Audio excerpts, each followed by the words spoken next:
नमस्कार प्यारे विद्यार्थियों, एक बार फिर मैं प्रवीण सिंह पीएस हिंदी क्लासेज में आपके सामने उपस्थित हूं। हम कल तक जो हमने पढ़ा था उसमें संधि को हम पढ़ रहे थे। आज उसी टॉपिक को हम कंटिन्यू करेंगे और एक प्रकार से जो संधि है उसको समझने का प्रयास करेंगे। कल तक हमने जो पढ़ा है उसमें थोड़ा सा देख लेते हैं, जिसमें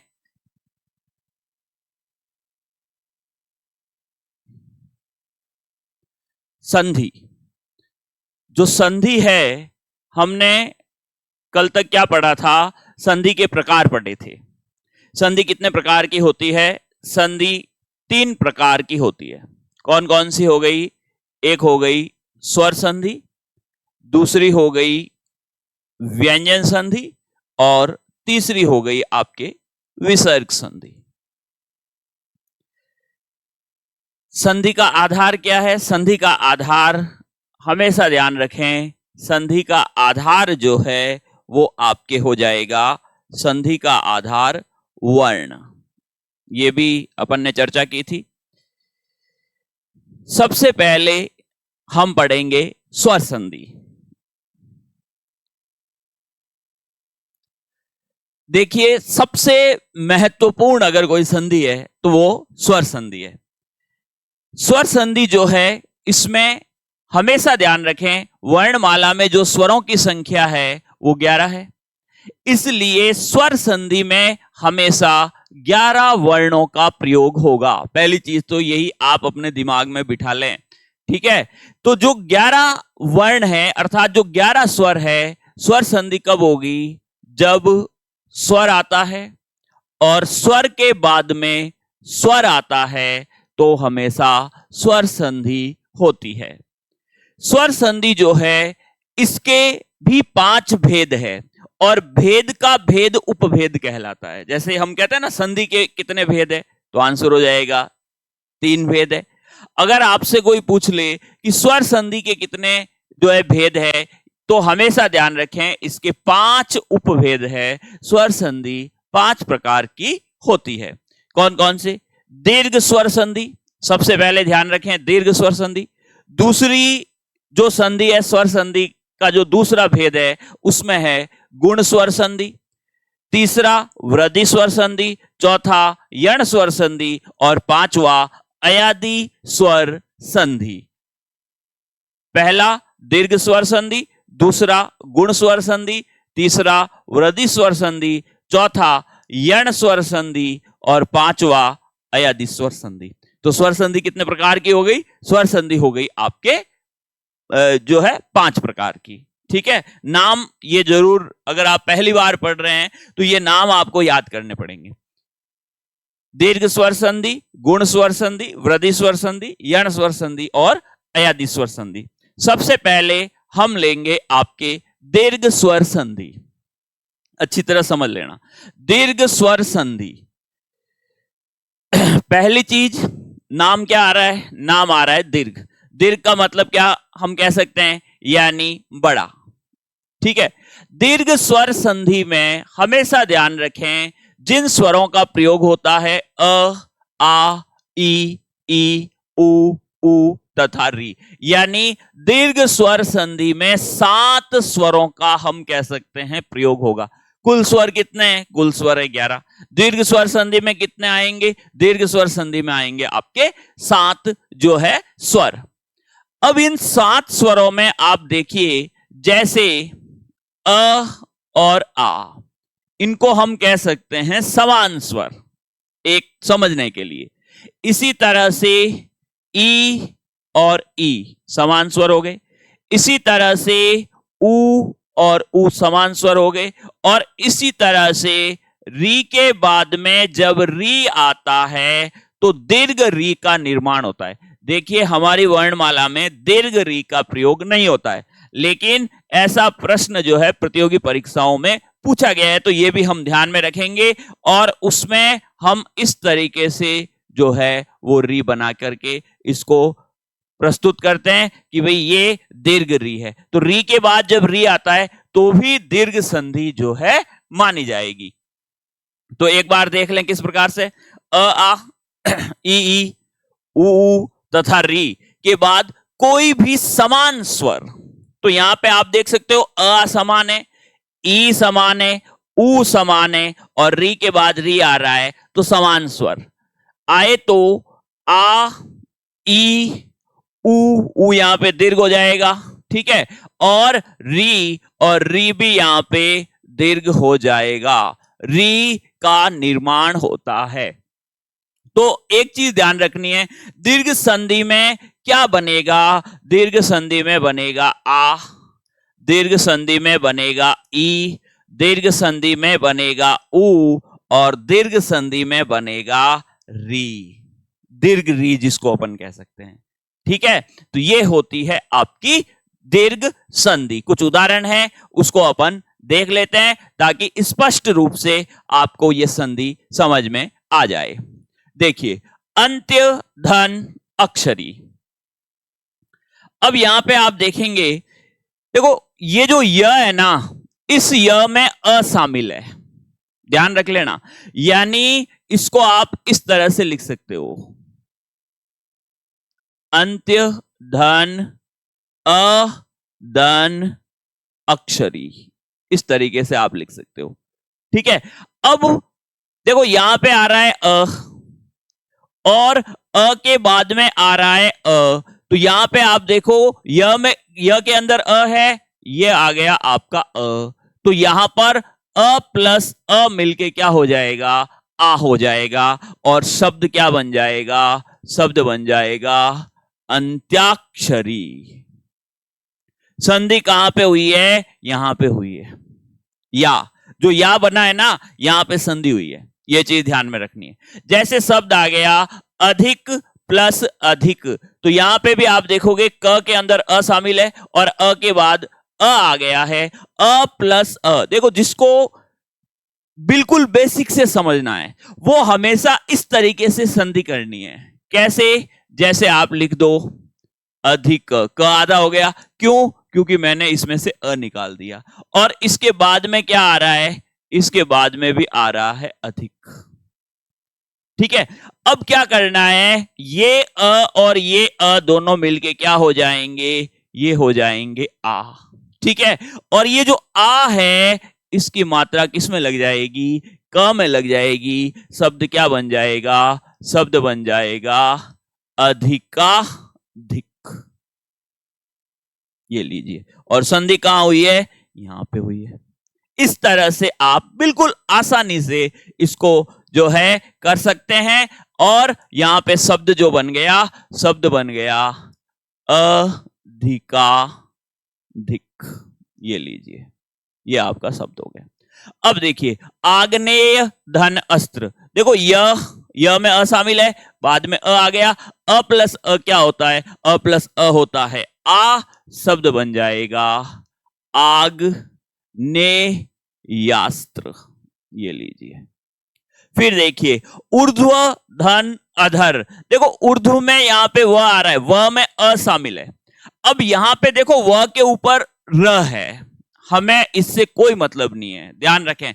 चाहे वर्ण के ऊपर कोई अनुस्वार आ जाए, चाहे वर्ण के ऊपर कोई र आ जाए, ये जहां है वहीं रहेगा। तो यहां पे आ गया अ, यहां पर आ गया अ, और अ प्लस अ क्या हो गया? अ प्लस अ हो जाएगा आ, शब्द बन जाएगा ऊर्ध्वा, ऊर्ध्वा धर। अब एक चीज और ध्यान रखना, ये जो र है ना, इस र का उच्चारण इस ध से भी पहले होगा, ऊर्ध्वाधर। क्या बोलेंगे अपन? ऊर्ध्वाधर। फिर देखिए, क्वथन धन अंक। न के बाद में यहां पे अ आ रहा है, देखो न में अ शामिल है, ठीक है। तो शब्द क्या बन जाएगा? शब्द बन जाएगा क्वथ नांक। ये यहां पे संधि हुई है। दिवस धन अवसान। देखिए अ के बाद में अ, स में अ शामिल है, अ के बाद में अ आ रहा है और यहां पे आ जाएगा दिवसावसान। ध्यान रखें, जो पहला सा है यहां पर दीर्घ संधि हुई है। अवसान का मतलब होता है समाप्ति, और दिवसावसान का मतलब होता है दिवस की समाप्ति यानी दिन की समाप्ति। फिर देखिए, भय धन आक्रांत, अ के बाद में आ रहा है, अ प्लस आ, मैंने आपको पहले ही बताया है।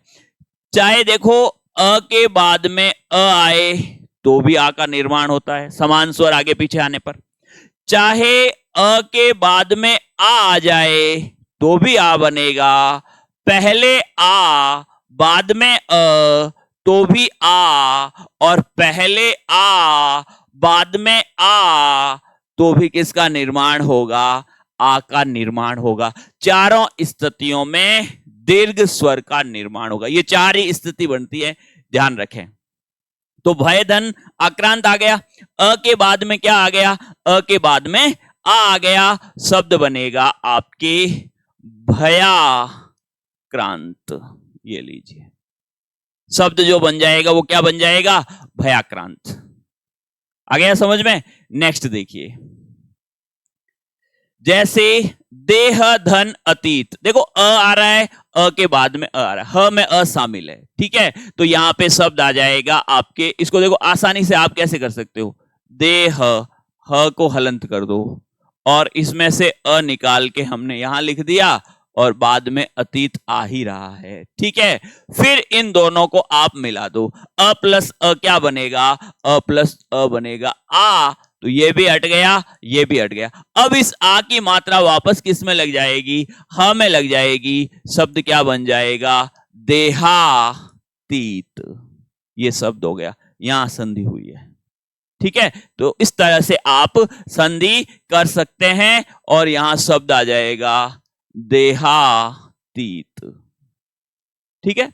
फिर देखिए, मुक्ता धन अवली, पहले आ रहा है और बाद में आ रहा है, शब्द क्या हो जाएगा, मुक्तावली, ठीक है। यहां पे अवली का मतलब श्रृंखला होता है, ठीक है।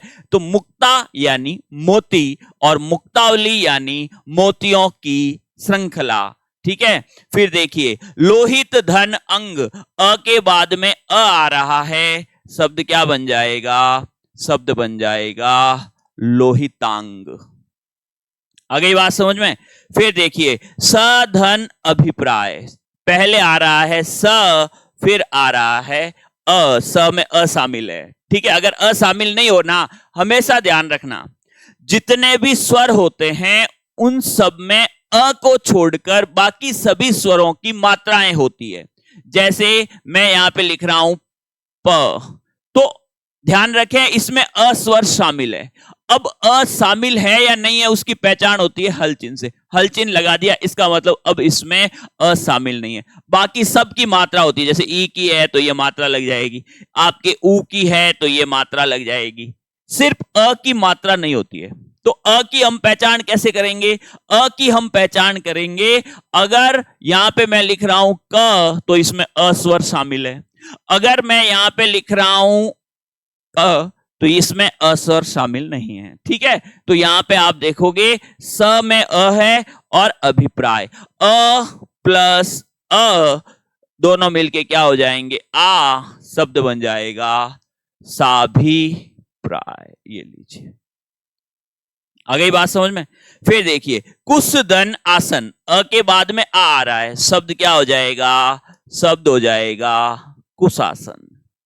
फिर देखिए, हुत धन आसन, अ के बाद में आ रहा है, शब्द क्या हो जाएगा, शब्द हो जाएगा हुतासन, ठीक है। और स्थान धन आपन्न, अ के बाद में आ रहा है, शब्द क्या हो जाएगा, स्थानापन्न।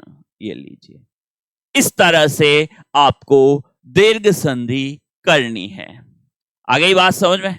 देख लीजिए एक बार, 30 सेकंड का आपको समय दे रहे हैं।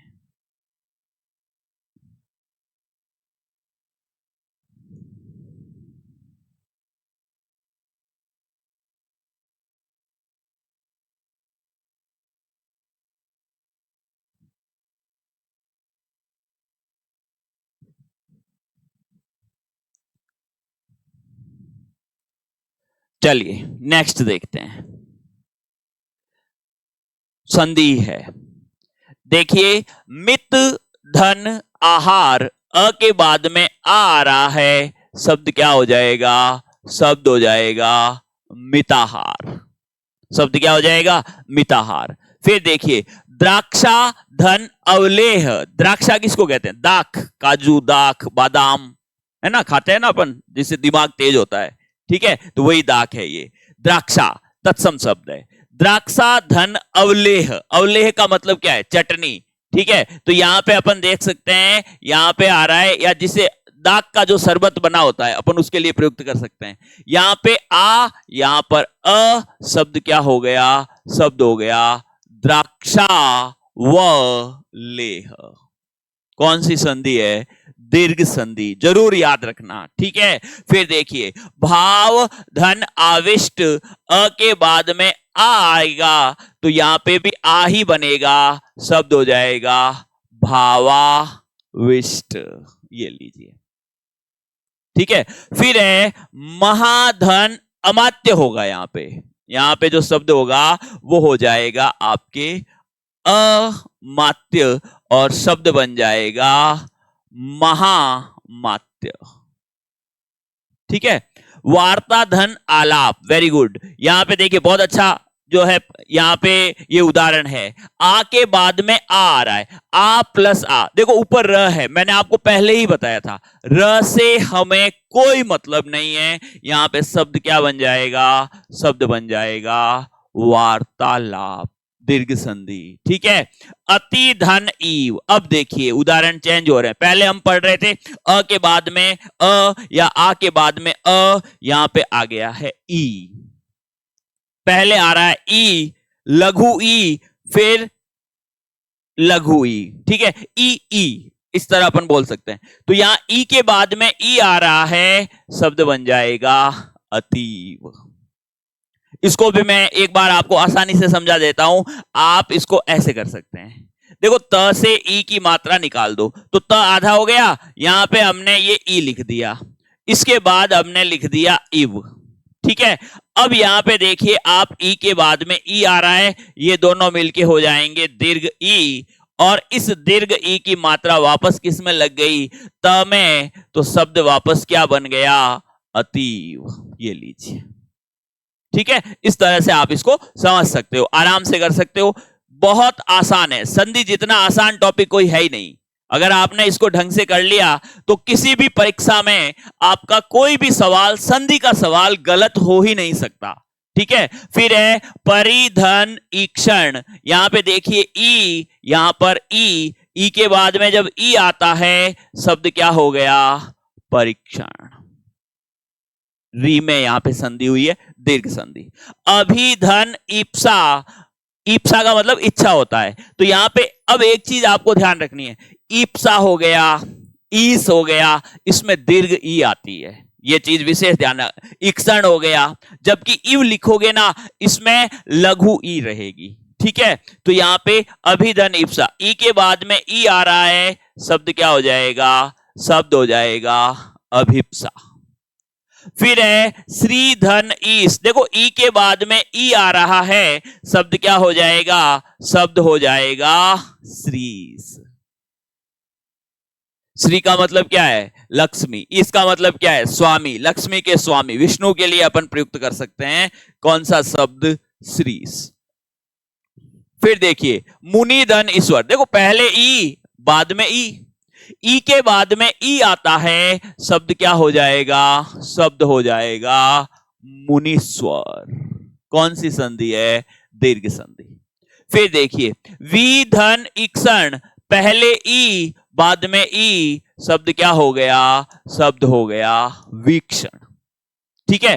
फिर देखिए अधिधन इन, ई के बाद में जब ई आता है, शब्द बन जाता है अधीन।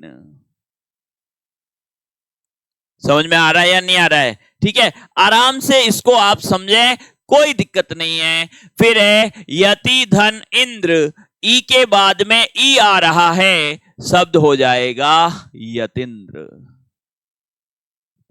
यति में कई स्थानों पे लघु मात्रा भी होती है, कहीं पे दीर्घ भी होती है, तो इसमें दोनों मात्राएं मान्य रहती है। सुधन उक्ति, देखो ऊ के बाद में ऊ आ रहा है, हमेशा ध्यान रखें सु शब्द उपसर्ग रहता है, इसमें हमेशा लघु ऊ की मात्रा है, उक्ति में भी लघु ऊ है, लेकिन ये दोनों मिलके क्या बन जाएगी, सूक्ति। इसको थोड़ा सा समझ लेना, इंपॉर्टेंट है। किस प्रकार से, देखिए जैसे पहले आ गया सु और फिर आ गया आपके उक्ति।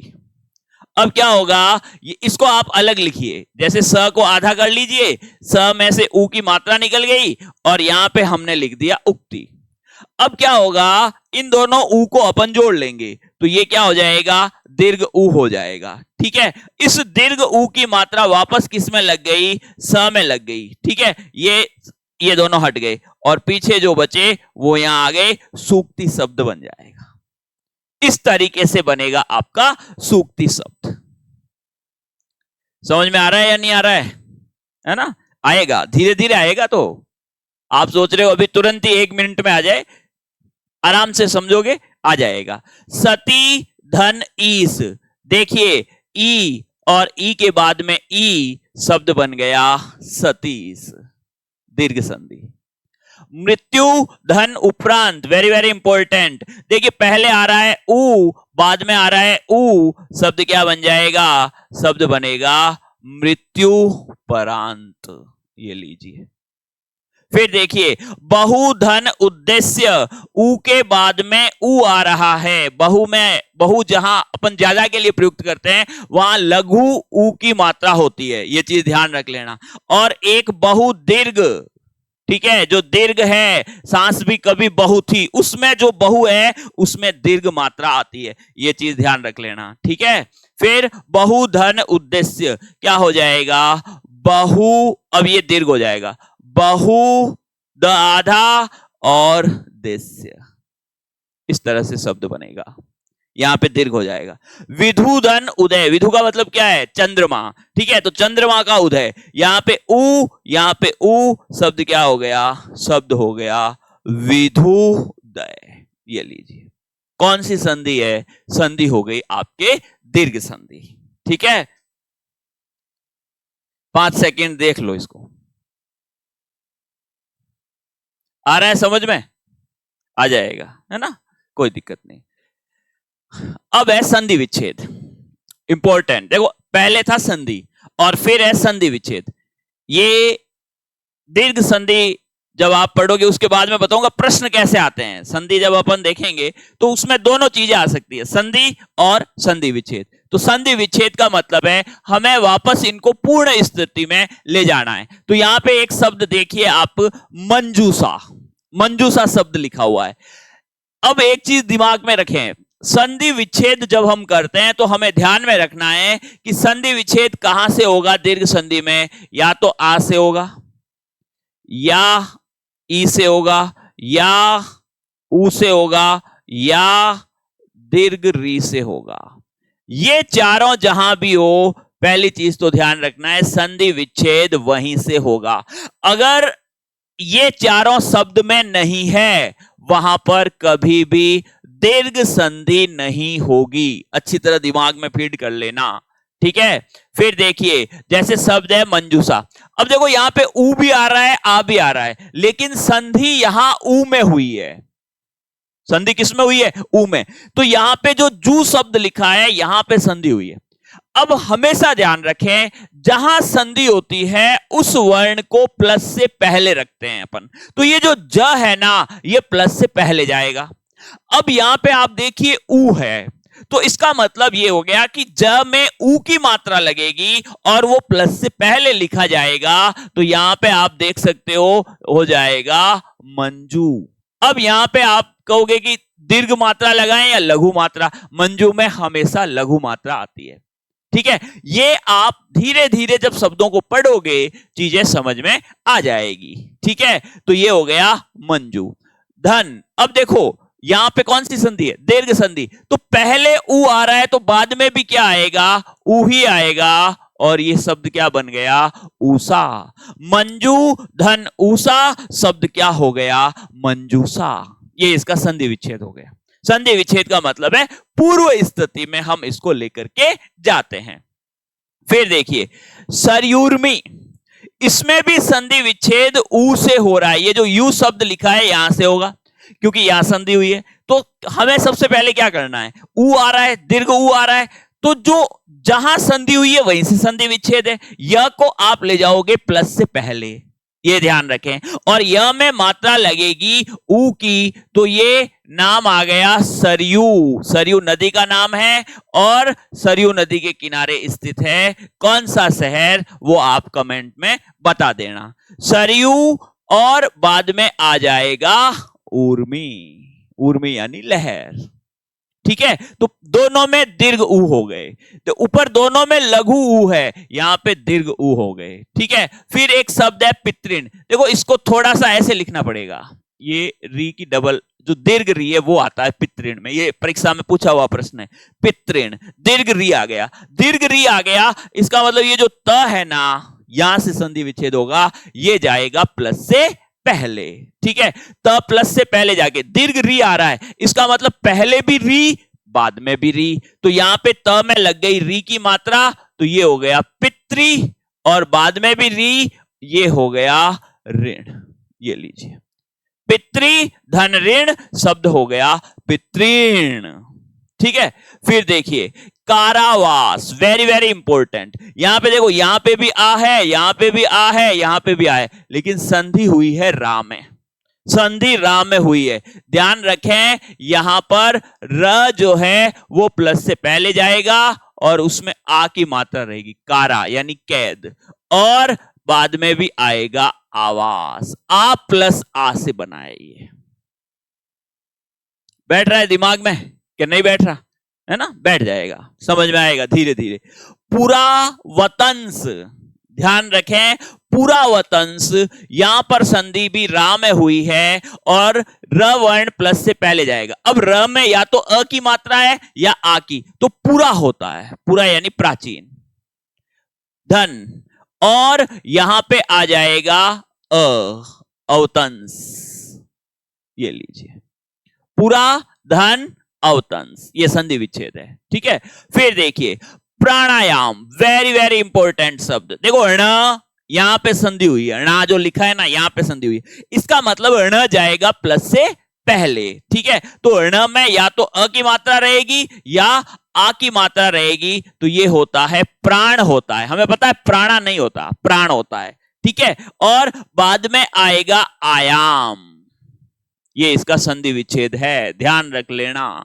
ठीक है, फिर देखिए यातायात, यातायात, यहां जो ये ता है यहां से संधि विच्छेद होगा, त जाएगा प्लस से पहले और ये होता है यात धन आयात। ये भी देख लो दीर्घ संधि है। ठीक है, जठराग्नि, जठर का मतलब पेट होता है, यहां पर भी ये जो रा है यहां से संधि विच्छेद होगा। एक चीज हमेशा दिमाग में रखना, जहां से संधि विच्छेद होता है वो वर्ण प्लस से पहले जाता है, र जाएगा प्लस से पहले। अब र में अ की मात्रा भी हो सकती है, आ की मात्रा भी हो सकती है, तो हमें पता है जठर होता है, जठर यानी पेट, और बाद में है अग्नि, अ प्लस अ बराबर आ। जठरा अग्नि का मतलब पेट की आग। ये कब लगती है पेट में आग? जब भूख लगती है। ठीक है, तो अभी तो नहीं लग रही है। फिर है देशाटन, यहां पे आप देखिए आ सा में यहां से संधि विच्छेद होगा, तो अब जो स है ना वो प्लस से पहले जाएगा। एक चीज दिमाग में फीड कर लेना, जब भी संधि विच्छेद करते हैं हमेशा जहां से हम संधि विच्छेद करेंगे वो वर्ण प्लस से पहले जाएगा, तो यहां स चला जाएगा। तो अब स में अ की मात्रा भी हो सकती है, आ की भी हो सकती है। हमें पता है क्या होता है, देश होता है, देशा नहीं होता। और अटन, अटन का मतलब भ्रमण, देशाटन का मतलब देश के अंदर हम जब भ्रमण करते हैं, घूमते हैं, उसी को कहते हैं देशाटन। ठीक है, फिर देखिए साष्टांग। अब यहां पे आपको ध्यान रखना है, यहां पर ये जो सा है यहां से संधि विच्छेद होगा, इसका मतलब जो स है ये प्लस से पहले जाएगा। ठीक है, तो स में अ की मात्रा भी हो सकती है, आ की मात्रा भी हो सकती है, ये बनेगा आपका स धन अष्टांग। ठीक है, अष्टांग में भी संधि है, इसका संधि विच्छेद होगा आपके अष्ट धन अंग। इसमें भी दीर्घ संधि है, अष्ट धन अंग, अ प्लस आ, तो ये तो बन गया अष्टांग। फिर स और जुड़ गया, स प्लस अष्टांग, ये बन गया साष्टांग। प्रणाम के लिए प्रयोग करते हैं, हाथ जोड़ के पूरा झुक करके जो कहते हैं ना साष्टांग प्रणाम। तो यहां पर ये आपको ध्यान रखना है। अब एक चीज यहां पे मैं आपको बताना चाहूंगा जो विशेष है। क्या है विशेष? जब भी कोई शब्द दे दिया, जैसे आपके दे दिया ये शब्द साष्टांग, आपको कहेंगे साष्टांग का संधि विच्छेद कीजिए।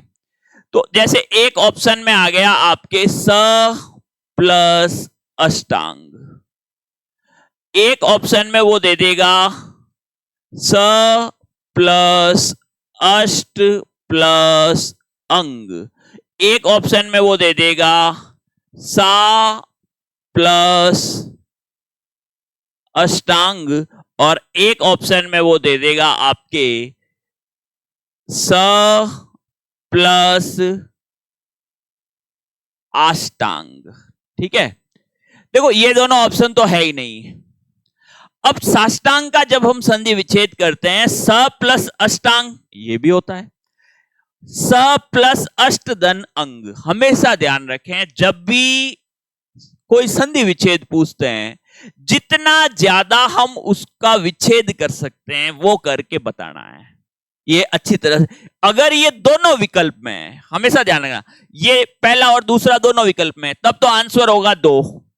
ठीक है, अगर दूसरा विकल्प में ही नहीं है तो फिर आंसर हो जाएगा नंबर 1। यही बचा है, इसको भी आपको विशेष ध्यान रखना है। ठीक है, फिर है आपके गुरुपदेश, वेरी वेरी इंपॉर्टेंट। ध्यान रखें, जो गुरुपदेश शब्द है इसमें संधि हुई है रू में।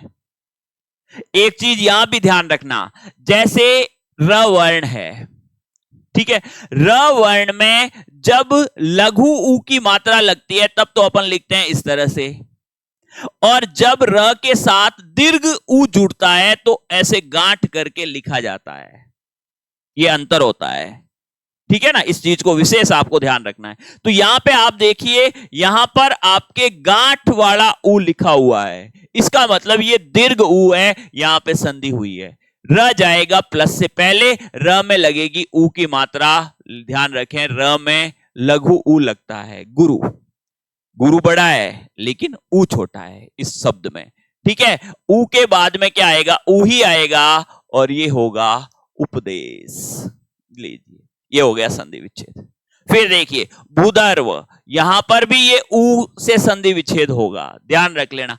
यहां से संधि विच्छेद हो रहा है भू से, इसका मतलब क्या है? भ जाएगा प्लस से पहले, और भ में किसकी मात्रा होगी? ऊ की मात्रा होगी। अब वो लघु भी हो सकती है, दीर्घ भी हो सकती है। ठीक है, तो यहां पे आपको ध्यान रखना है, ये होगा भू धन उधर्व, ऊर्ध्व। ठीक है, ऊर्ध्व बोला जाएगा। फिर है हरीश। अब देखिए यहां पे दीर्घ ई आ रही है, यहीं से संधि विच्छेद होगा भाई। दीर्घ संधि में ई आती है तो यहां से संधि विच्छेद होगा। र को ले जाओगे प्लस से पहले, र में किसकी मात्रा होगी? ई की मात्रा होगी। तो यहां हमेशा ध्यान रखें, हरि में लघु ई आता है, हरि धन ईस आएगा, तो ईस में हमें पता ही है दीर्घ मात्रा आएगी। वो स्थिति नारीश्वर में है, यहां ई से यहां से संधि विच्छेद होगा, र जाएगा प्लस से पहले, लेकिन ध्यान रखें नारी में मात्रा बड़ी होती है और ईश्वर में भी मात्रा बड़ी होती है। ये इसका संधि विच्छेद हो गया, नारी धन ईश्वर। फिर देखिए रसाभास, यहां से संधि विच्छेद होगा, ये सा जो लिखा है यहां से संधि विच्छेद होगा, और यहां पर स जाएगा प्लस से पहले। तो हमें पता है रस होता है, रसा नहीं होता। आ की मात्रा मत लगा देना, थोड़ा सा हमें शब्दों का ज्ञान जरूरी है, और वो पढ़ने से ही आएगा, वो अभ्यास से आ जाएगा, कोई दिक्कत नहीं है, आराम से आप सब चीजें समझ जाओगे। रस धन आभास, ये लीजिए, यहां अ या आ दोनों मिलके आ हो जाएगा। फिर देखिए कुसुमाकर, कुसुमाकर जो है यहां पे ध्यान रखें, जो मां है ना यहां से संधि विच्छेद होगा, म जाएगा प्लस से पहले, और म में किसकी मात्रा है? म में अ की मात्रा लगेगी। कुसुम होता है, कुसुम यानी पुष्प, और बाद में आएगा आकर। ठीक है, फिर देखिए त्रिपुरारी, त्रिपुरारी, यहां रा से संधि विच्छेद होगा, र प्लस से पहले जाएगा, त्रिपुर शब्द होता है, त्रिपुर धन अरि, अरि का मतलब शत्रु, त्रिपुरारी। फिर देखिए महतिच्छा, यहां जो दीर्घ ई है ना, यहां से संधि विच्छेद होगा और ये त जाएगा प्लस से पहले, और महती बहुत ज्यादा, और ई आ गया पहले, बाद में भी ई आएगा, इच्छा, महती धन इच्छा शब्द हो जाएगा महतीच्छा। क्षितीश, यहां से संधि विच्छेद होगा ती से, ध्यान रखें यहां पर क्षिति शब्द हो जाएगा आपका क्षिति, धन ईस, क्षितीश। फिर है आपके मधुत्सव, दीर्घ उ आ गया, यहां पर हो जाएगा मधु धन उत्सव, ये लीजिए। आ गई बात समझ में? क्लियर है ये चीज? चलिए फिर देखिए जनाकीर्ण, यहां आ से संधि विच्छेद होगा, ये हो जाएगा जन धन आकीर्ण।